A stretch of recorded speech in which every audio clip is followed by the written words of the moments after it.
This story is titled, My Boss Demoted Me so his son could take my position, so I exposed his corruption and took down the entire company. I'm Sarah, 28 years old, born and raised in a quiet corner of Oregon. Life in my small town wasn't extravagant, but it was steady, safe. After graduating from college with a degree in business administration, I had dreams of climbing the corporate ladder. But little did I know how dirty some rungs on that ladder could get. My animated, earnest heart believed in fairness, hard work, and loyalty, values my parents drilled into me from a young age. But as you'll hear in this story, the corporate world plays by a much darker rulebook. It all began when I landed my dream job at a mid-sized tech firm called Silver Edge Solutions. I was 24, wide-eyed and eager to make my mark.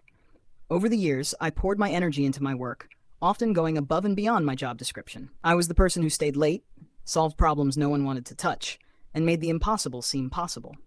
By 27, I was promoted to project manager, finally earning a seat at the table. I felt unstoppable, but my success was short-lived. One Monday morning, as I settled into my desk with a steaming cup of coffee, I was summoned to my boss's office. My boss, Jim, was a man who oozed authority. With his tailored suits, sharp cologne, and an unnerving habit of smiling when he delivered bad news, he always seemed to be one step ahead of everyone else in the room. "Sarah," he said, gesturing for me to sit. "I won't sugarcoat this. We're restructuring, and I've decided to move you to a junior-level position, effective immediately." I blinked, stunned. "What? Jim, I don't understand. My last performance review was stellar. I've hit every target." "It's not about your performance," he interrupted, his smile sharper than usual. "We're bringing in someone new for your role. My son, Ethan. He's fresh out of college, and this will be a great opportunity for him to learn the ropes." For a moment, I couldn't speak. The unfairness of it all rendered me silent. "You're demoting me," I finally managed.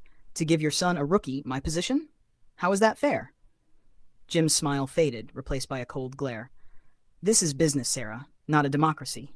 Ethan is family. End of discussion." I left his office feeling gutted. For years, I had given my all to this company, only to be cast aside for nepotism. I felt betrayed, humiliated, and helpless. But that helplessness didn't last long. As the weeks passed, I noticed something odd about Ethan's learning process. He wasn't learning anything. He spent most of his time scrolling on his phone, attending meetings only to nod along without contributing.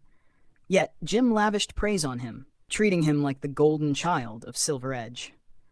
Meanwhile, I was buried in menial tasks, shoved into a corner like an old relic the company no longer valued. But here's the thing about being underestimated. It gives you the perfect vantage point to observe what's really going on. It didn't take long for me to notice discrepancies. Financial reports didn't add up. Vendor payments were oddly inflated. Projects with astronomical budgets mysteriously lacked deliverables. Something was off, and my gut told me Jim was at the center of it. Fueled by a mix of anger and curiosity, I started digging. Late nights became my new normal as I pored over company records. I wasn't just looking for proof. I was piecing together a puzzle. The deeper I went, the more disturbing the picture became.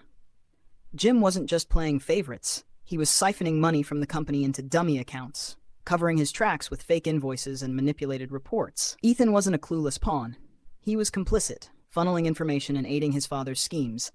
They were embezzling hundreds of thousands of dollars while the rest of us worked tirelessly. None the wiser. I knew exposing this would be risky. Jim was powerful, and if I made a wrong move, he'd bury me before I could even blink. But I couldn't let this corruption go unchecked. I decided to build an airtight case. I documented everything: emails, financial statements, even overheard conversations between Jim and Ethan. I created a folder labeled Silver Edge Truth, encrypting it for extra security. The final piece of the puzzle came when I overheard Jim boasting to Ethan about a particularly lucrative scheme. I recorded their conversation discreetly, my heart pounding as their words confirmed everything I had suspected. It was time to act. But I didn't go straight to the authorities. No. I wanted maximum impact. I wanted everyone to see the truth, especially the employees who had poured their lives into this company, just as I had. I scheduled a company-wide meeting, presenting it as an important update on financial operations. I told no one what I was about to reveal, not even my closest colleagues. As I stood at the front of the room that day, my hands trembled, but my voice was steady. "Thank you all for coming," I began, locking eyes with Jim, whose smile faltered ever so slightly. What I'm about to share will change everything you thought you knew about Silver Edge Solutions. I plugged my laptop into the projector, opening the Silver Edge Truth folder. One by one, I presented the evidence: forged documents, falsified emails, bank statements leading to Jim's accounts.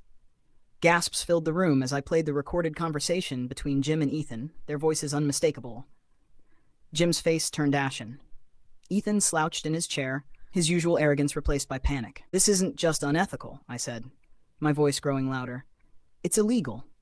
While we worked hard to build this company, Jim and Ethan were lining their pockets at our expense, but it stops here, today." The room erupted into chaos. Some employees shouted in anger, while others whispered in disbelief. Jim tried to regain control, but his stammering excuses only made him look guiltier.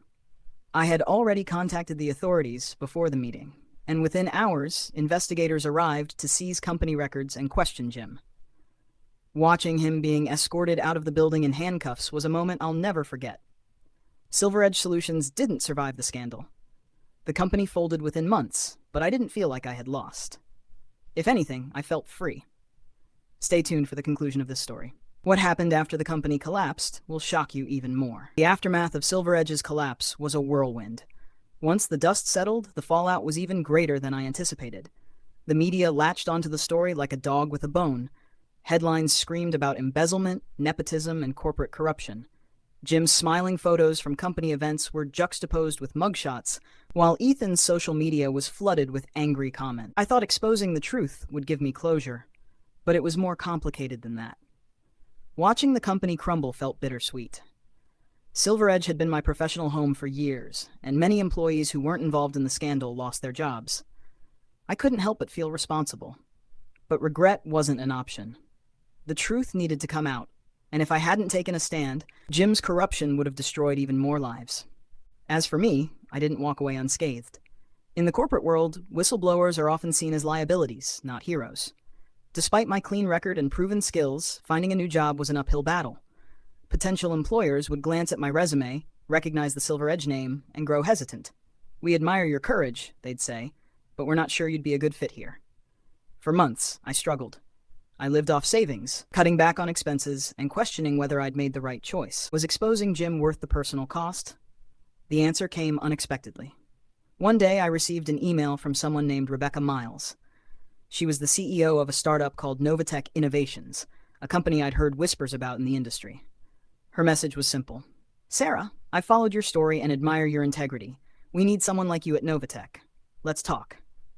I nearly cried reading those words. Finally, someone saw my actions not as a liability, but as a strength. Rebecca and I met for coffee the following week. She was sharp, compassionate, and fiercely determined to build a company rooted in transparency and ethics. "I need someone who won't back down when things get tough," she said. "Someone who values truth over convenience. That's you, Sarah." By the end of our meeting, she offered me a position as director of operations. It wasn't just a job. It was a chance to rebuild my career on my own terms.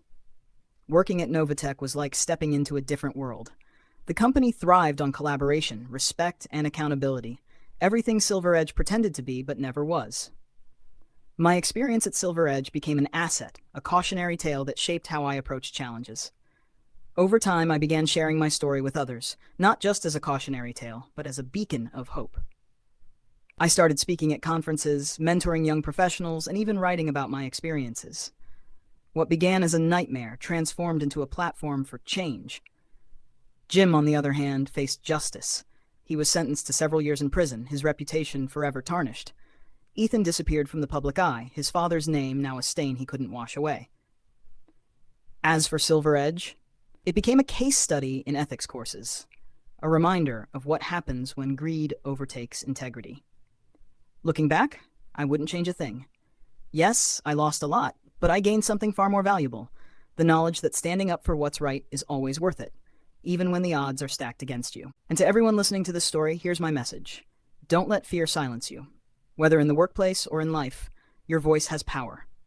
Use it. Thank you for listening, and if this story resonated with you, leave a comment sharing your thoughts. Have you ever faced a situation where standing up for the truth came at a cost? I'd love to hear your story. Until next time, stay strong, stay curious, and above all, stay true to yourself.